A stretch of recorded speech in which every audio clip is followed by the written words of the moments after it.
Ginormous Jo's Silly Bullies. Written and read by Siobhan Cunningham. Once upon a time, a huge white huggable dog called Jo had a little friend called Muttley. Jo loved to sit and chat with Muttley. He was normally a bundle of fun to be with, but she'd noticed recently that he'd lost his confidence. He didn't want to go out to play any more. He stayed at home as if he was scared of something. Jo would often ask Muttley if he'd like to go for a walk with her. But he would look sad, shake his head and say, "No, not today. Thank you, Jo.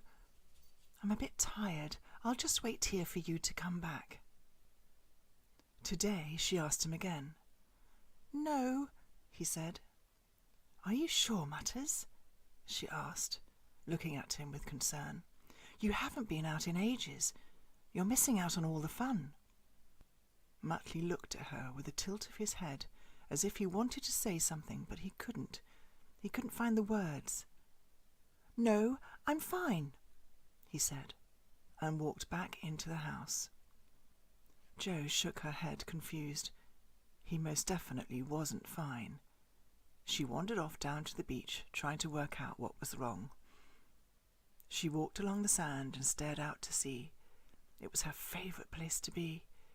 She loved the feel of the wind blowing in her face, the smell of fresh sea air, and the sound of seagulls playfully soaring over her head. "This would be much more fun if Mutters was with me," she mumbled to herself, sad that he'd stayed at home.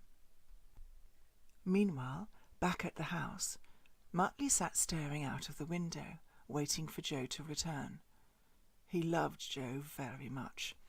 He felt bad saying no to her. She was a good friend and listened to him. He decided that he would have to tell her why he didn't go out any more. He didn't want her to think him rude.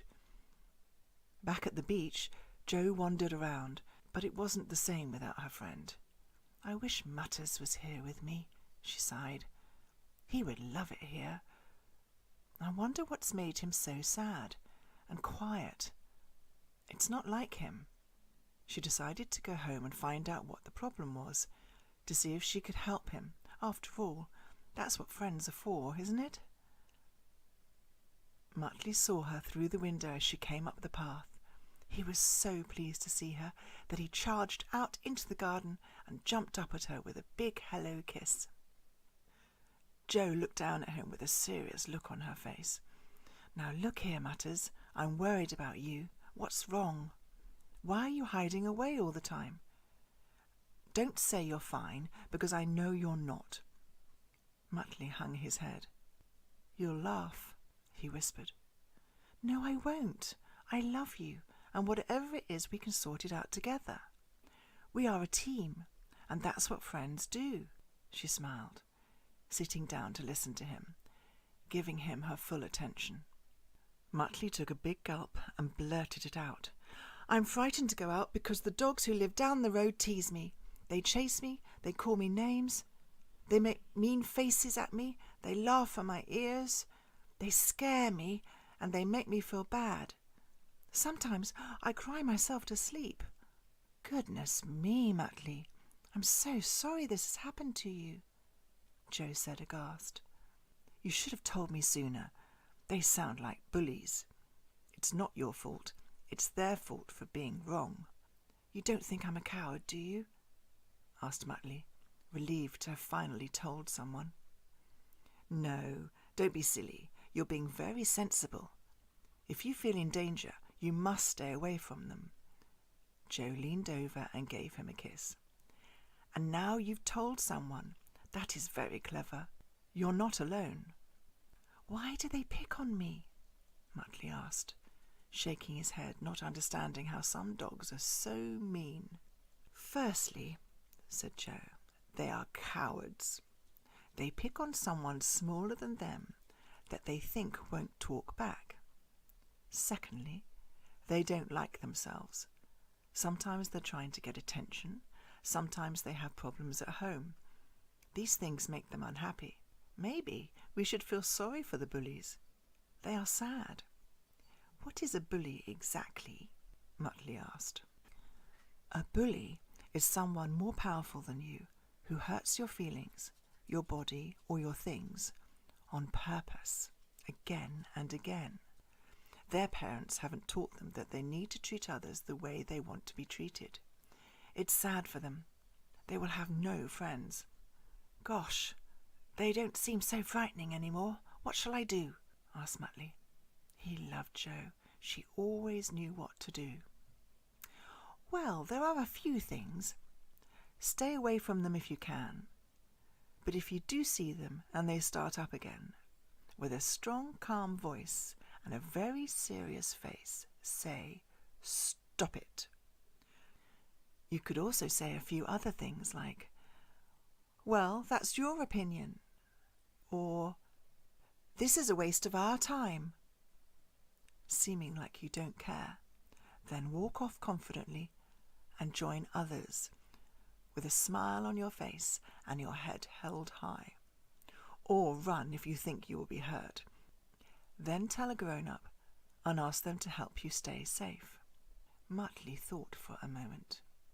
He stood tall, walked to the garden gate, took a gulp of air and trotted out of the garden into the street. "Where are you going?" shouted Jo, following him a few paces behind.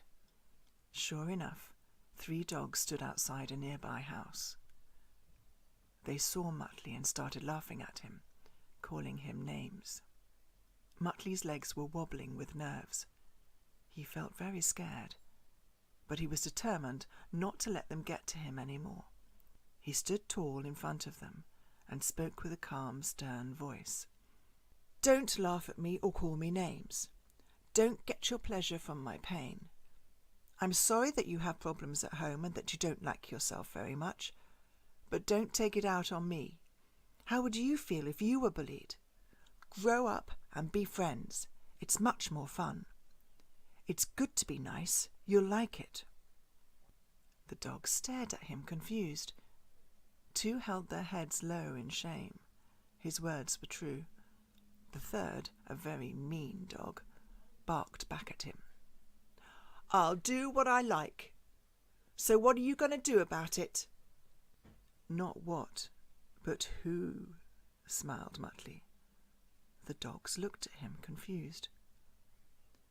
Big white Jo slowly walked around the corner with a very serious, grumpy face and stood like a giant behind Muttley, casting a big dark shadow over all of them. The dogs looked up at her in awe, with their eyes wide and their mouths dropped open. Suddenly, feeling scared, they squealed loudly and ran off in different directions. "That's not what I advised, Mutters. You must never do that again on your own," laughed Jo, shaking her head with amusement. "But I don't think those cowards will bother you again, my brave friend." Muttley and Jo ran to the beach and had the best fun ever. The end. Thank you for listening to the Ginormous Series by Siobhan Cunningham.